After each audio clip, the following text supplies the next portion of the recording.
8. शाम के 7:30 बजे मन्नू अपने घर में शिवानी के साथ ऐसे गले लगा हुआ था जैसे बरसों बाद मिला हो। शिवानी को अपने मन्नू की टिकट फाड़ने वाली हरकत पर प्यार भी आ रहा था और चिंता भी होने लगी थी। जान, एक बात बताओ, तुमने ऐसे टिकट फाड़ दिया, तुम्हारा बॉस तुम्हें डांटेगा तो नहीं? क्या पता, हो सकता है जॉब से निकाल दे, but I don't care. Oh no, नहीं, ऐसा नहीं होना चाहिए। मेरी वजह से तुम्हारी जॉब। आपकी खुशी के लिए एक जॉब क्या, मैं पूरी दुनिया छोड़ दूं? ओह बेबी, ऐसा मत कहो ना। मेरी खुशी तो तुम्हारी खुशी में है। तुम दुनिया क्यों छोड़ोगे? पूरी दुनिया जीत लो तुम। शिवानी फिर मनु के गले लग गई। आई लव यू जान। मनु ने गले लगे लगे ही अपनी घड़ी देख ली। लव यू टू जान। शिवानी उससे अलग हुई और तुरंत लैपटॉप खोलकर बैठ गई। मनु कैंडल्स जलाने लगा और घर से खिसकने का कोई आइडिया सोचने लगा। अचानक शिवानी चिल्लाई, यस, मिल गई। कौन? अरे कौन नहीं, पूछो क्या। ग्वालियर की टिकट मिल गई। एक तो तुम्हारा बॉस भी ना ऑनलाइन के जमाने में ऑफलाइन टिकट भेजी थी बेवकूफ ने। ऑनलाइन में ट्रांजैक्शन चार्जेस के 20 रुपए एक्स्ट्रा लग जाते हैं ना, उस चिंदी से ये सहा नहीं जाता। पर तुम क्यों मेरी टिकट? चुप, बिल्कुल, काम पहले है। इतनी मेहनत करते हो जॉब में, मेरे छोटे से डिनर के पीछे जॉब नहीं जानी चाहिए। देखो, मैसेज आया होगा। मैंने 9 बजे वाली ट्रेन में ही तत्काल टिकट करा दी है। चलो चलो, जल्दी रेडी हो, मैं भी तुम्हें छोड़ने चलूंगी। शिवानी का साथ मनु को इसलिए भी बहुत अच्छा लगता था, वो खुद ही अपनी गलती निकालकर मनु की मिस्टेक्स कवर कर देती थी। नई दिल्ली से आगरा, ग्वालियर, झांसी के रास्ते विजयवाड़ा, चेन्नई जाने वाली तमिलनाडु एक्सप्रेस अपने 8:30 पर मनु और शिवानी स्टेशन पहुंच चुके थे। शिवानी मनु का हाथ पकड़कर ऐसे खड़ी थी कि मानो जाने नहीं देगी। वहीं मनु होशियार बार बार पटरियों के पास जाकर ऐसे झांक रहा था कि जैसे ट्रेन उससे छुपकर बैठी हो, मानो उसके ढप्पा करने के बाद ही प्लेटफॉर्म पर आएगी। 9:05 पर जैसे ही ट्रेन आई, मनु बोला, जानू सुनो ना, मैं जल्दी आ जाऊंगा, अपना ध्यान रखना। अब आप जाओ, ये ज्यादा देर नहीं रुकेगी। अरे पर ट्रेन तो अभी रुकी भी नहीं। रुकते ही चल देगी। मुझे अभी जॉगिंग करके अपने कोच तक पहुंचना होगा ना। आप जाओ। आप अगर यहाँ खड़े होकर मेरी तरफ देख के हाथ हिलाने लगे तो मुझे रोना आ जाएगा। मनु की इस अदा पर शिवानी तुरंत पिघल गई। उसने झट से गले लगा लिया। ओह baby, I am gonna miss you. Shivani के जाते ही मनु ट्रेन में घुसा और अपनी बर्थ ढूंढने लगा। बर्थ तो उसे बाद में मिलती, पर पहले एक येलो सूट के ऊपर मैरून कार्डिगन पहने मिडिल बर्थ पर पहली लड़की मिल गई। 9 बजे ही कोच के इस पार्ट पर लेटे पैसेंजर्स ने लाइट ऑफ कर दी थी। ये लड़की मिडिल बर्थ पर करवट लेकर लेटी मोबाइल स्क्रॉल कर रही थी। मोबाइल की लाइट में मनु को उसकी बड़ी सी घाटी दिखाई दी। मनु को तत्काल में लोअर बर्थ मिली थी। मनु लड़की नाप ही रहा था कि उसके सामने वाली मिडिल बर्थ पर एक बूढ़ा आदमी चढ़ने की कोशिश करने लगा था। मनु समझ गया कि ये अभी टॉयलेट से आया है। बेचारे को मिडिल बर्थ का स्ट्रगल मिल गया है। मनु ने उसको पुकारा, अंकल, ओ मिडिल बर्थ वाले अंकल, आप क्यों यहाँ स्ट्रगल कर रहे हैं? बूढ़े ने हैरानी से देखा। मनु ने अपनी फेमस मार्केटिंग स्टाइल आवाज में कहा, आप चाहें तो मेरी लोअर बर्थ से अपनी सीट एक्सचेंज कर लीजिए। आपको दोबारा वॉशरूम जाना होगा तो दिक्कत नहीं होगी। मेरा क्या है, मैं कहीं भी एडजस्ट कर लूंगा। बूढ़े ने तुरंत मनु को आशीर्वाद दिया और अपना बैग, शॉल और तकिया लेकर लोअर बर्थ पर फैल गया। ये सारा नजारा उस पीले सूट वाली लड़की ने भी देखा। मनु के साथ उसका आई कांटेक्ट हुआ। लड़की ने लेटे लेटे ही अपना राइट हैंड आगे बढ़ाया। हाय, मैं मुस्कान। मनु ने कस के हाथ पकड़ लिया। Hi, I am Manmohan. Nice to meet you mister Manmohan. आपसे मिलकर सच में बहुत खुशी हुई। इस खुशी का जेन्युइन रीजन है। वो क्या? मनु ने अपना बैग मिडिल बर्थ पर फेंका और झट से कूदकर बैठ गया। मुस्कान ने एक कार्ड मनु को दिया।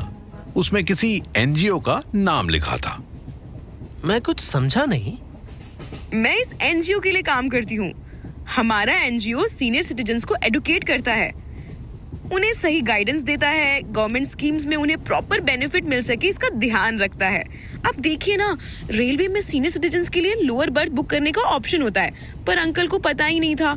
अगर वो ऑनलाइन बुक करते और एक सीनियर सिटीजन्स के ऑप्शन पर क्लिक करते, उन्हें 100% लोअर बर्थ मिलती। अनफॉर्चुनेटली मेरी बर्थ भी मिडिल में थी, वरना मैं ही उन्हें अपनी सीट ऑफर कर देती। फिर आप आए और आपने तो वो किया जो इस नए भारत में कोई नहीं करता। वो क्या? सैक्रिफाइस। अरे आज की डेट में आदमी अपनी किडनी दे सकता है, पर कंफर्म लोअर बर्थ नहीं। कितनी समझदारी भरी बातें करती हैं आप। वाह, I like your sense of humour. Well, thank you. उसने अपना टिफिन खोला और फॉर्मली मनु से पूछा, आप लेंगे? कहाँ? मुस्कान एकदम चौंकी, फिर संभली और बोली, अरे डिनर और क्या? नहीं नहीं, मेरी वजह से खामखा आप भूखी रह जाएंगी। तभी मनु का फोन बजा।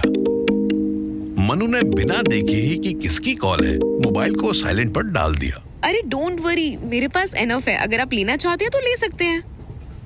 अब आप इतना कहती हैं तो भूख तो हालांकि बहुत लगी है मुझे।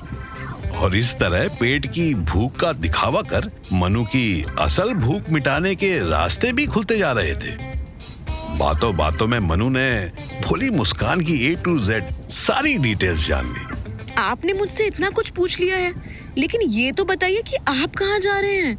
मतलब पता तो चले कि और कितनी लंबी बातें कर सकते हैं हम लोग। मेरा सफर तो ज्यादा लंबा नहीं है, मगर हमारी बातें जब तक खत्म नहीं होंगी तब तक ये सफर खत्म नहीं होगा। मेरा प्रॉमिस है आपसे। वाह, बातें तो बड़ी अच्छी हैं आपकी। वैसे मैं भोपाल जा रही हूँ, आप? हाँ, मैं भी। I love Bhopal.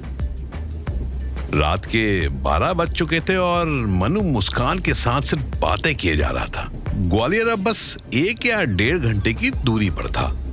मनु तब से एक बर्थ से दूसरी बर्थ पर बातें कर करके बोर हो चुका था। उसे कुछ एक्शन चाहिए था। उस एक्शन का चांस मुस्कान ने खुद बना दिया। मनमोहन जी, मेरा पानी खत्म हो गया है, आपके पास बॉटल है क्या? हाँ है ना, आपने मेरी भूख मिटाई है, आपकी प्यास बुझाना तो मेरा फर्ज है। मनु ने जानबूझकर बॉटल का ढक्कन ढीला छोड़ दिया और बेचारी मुस्कान ने अपनी पूरी सीट गीली कर ली। ओह, आई एम सॉरी। अरे इसमें आपकी क्या गलती? मुझे देखना चाहिए था। इतना अंधेरा है कि। आप एक काम कीजिए, जब तक सीट सूख नहीं जाती आप मेरी सीट पर आकर बैठ जाइए, फिर वापस चली जाइएगा। मुस्कान थोड़ा तो हिचकिचाई, लेकिन उसे मनु की बात सही लगी। उधर ग्वालियर में तानिया मनु के स्टेशन से निकलने के इंतजार में थी और इधर मनु मुस्कान के अंदर घुसने को मचल रहा था। मुझे लगता है कि आपकी सीट ही नहीं बल्कि थोड़े से आपके कपड़े भी भीग गए हैं। हाँ तो हटा दो ना। जी। तुरंत मनु ने उसे धीरे बोलने का इशारा किया। अरे मेरा मतलब है कि आपका दुपट्टा थोड़ा भीग गया है, एसी भी तेज चल रहा है। यूं गीले कपड़े बॉडी पर हो तो बीमार पड़ सकते हैं, इसलिए। मुस्कान को मनु की इस बात पर थोड़ा डाउट तो हुआ, लेकिन उसे ठंड तो सच में लग रही थी। फिर एक लड़का चाहे कितना मैनिपुलेट करने का ड्रामा कर ले, लड़की को पहली नजर में पता चल जाता है कि इसकी नीयत कहां तक जा सकती है। ऐसे ही मुस्कान को मनु की नीयत पर डाउट तो हो रहा था, पर हार्मोन्स तो उसके भी जोर मार रहे थे। ट्रेन में रोमांस के किस्से तो उसने भी सुने थे। मुस्कान अपना दुपट्टा हटाकर बैठ गई। मनु को घाटियों के दर्शन बिल्कुल पास से हुए। Wow, what? How do you manage such fitness? मतलब आप एनजीओ भी चलाती हो और फिर अपनी ब्यूटी को भी मेंटेन करती हो। You are amazing. Wow. Muskan शर्मा गई। मनु ने इधर उधर देखा। एक लड़के को छोड़ सब सो रहे थे। वो लड़का भी कान में ईयरफोन ठूसकर कोई साउथ इंडियन फिल्म देख रहा था। मनु मुस्कान के पास आया। अगर आपको ठंड लग रही हो तो मैं हेल्प कर सकता हूँ। मुस्कान तो ठंड से अपने हाथ सहला ही रही थी। बेचारी पूछ बैठी। ऐसे। मनु ने उसको वार्मली बाहों में भर लिया। मुस्कान ने किसी भी तरह का प्रोटेस्ट करने की कोशिश नहीं की। इनफैक्ट उसे ये बॉडी हीट अच्छी लग रही थी। मनु को सिग्नल मिल चुका था कि अब तो ट्रेन दौड़ाने का वक्त आ गया था। उसने तुरंत अपने बैग से एक गरम चादर निकाली और मुस्कान के साथ खुद को उसमें घुसा लिया। मनु की सांसें मुस्कान की नेक पर कुछ कर रही थी। मनु ने उसके सूट के अंदर पीठ की तरफ से हाथ घुसा दिया। मुस्कान के दिमाग ने जैसे ही उसके हाथ को मनु को हटाने के लिए उठाया, वैसे ही उसके दिल ने मनु का हाथ थाम लिया। मनु ने झट से मुस्कान की नाजुक नेक पर किस कर लिया। और करो। अब तो मनु को ऑर्डर मिल गया था। मनु शुरू हो गया। उसने नेक पर किस करते करते अपनी पैंट की जिप और मुस्कान की सलवार का नाड़ा खोल दिया। मुस्कान बिना कहे ही पैर फैलाकर लेट गई। मनु उसके ऊपर आया और उसका सूट ऊपर उठाने लगा। इजी हट जाएगा। मनु ने इजीली सूट ऊपर किया और जिन घाटियों को देखकर इतनी देर से उसका मन मचल रहा था, उनके पहाड़ों को अपने हाथ से सहलाने लगा। मुस्कान की सीट तो शायद सूख गई थी, पर अब मुस्कान सूखी नहीं रही। मनु ने लिमिटेड स्पेस में ही अनलिमिटेड एंजॉयमेंट लेना शुरू कर दिया। मनु जगह और मौके के हिसाब से स्पीड पर कंट्रोल रखे हुए था, पर मुस्कान की डिजायर शायद सुपर हॉर्स पावर की थी। Heart please. मनु ने गियर चेंज किया ही था कि मुस्कान का गेम ओवर हो गया। मुस्कान के ठीक 1 मिनट बाद मनु ने भी सेटिस्फेक्शन हासिल किया और उसी के ऊपर निढाल होकर सो गया। मनु उठो, अपना स्टेशन आ गया है। ट्रेन चल देगी, जल्दी चलो। ग्वालियर आ गया। ग्वालियर? अरे 7 बज रहे हैं, भोपाल आ गया है। मनु हड़बड़ा कर उठा। उसने मोबाइल देखा। टोटल 30 मिस कॉल थी, जिनमें से 18 तानिया की थी और 11 शिवानी की। एक कॉल उसके गरीब बॉस ने भी की थी। ओह नो, ओह शिट, अब क्या होगा? उसने देखा मुस्कान रेडी होकर ट्रेन से उतरने की तैयारी में थी। उसने अपनी हालत मोबाइल के फ्रंट कैमरा में देखी। उसके बाल बिखरे हुए थे, मुंह उतरा हुआ था, थकावट उस पर हावी थी और उसकी आधी पैंट उतरी हुई थी।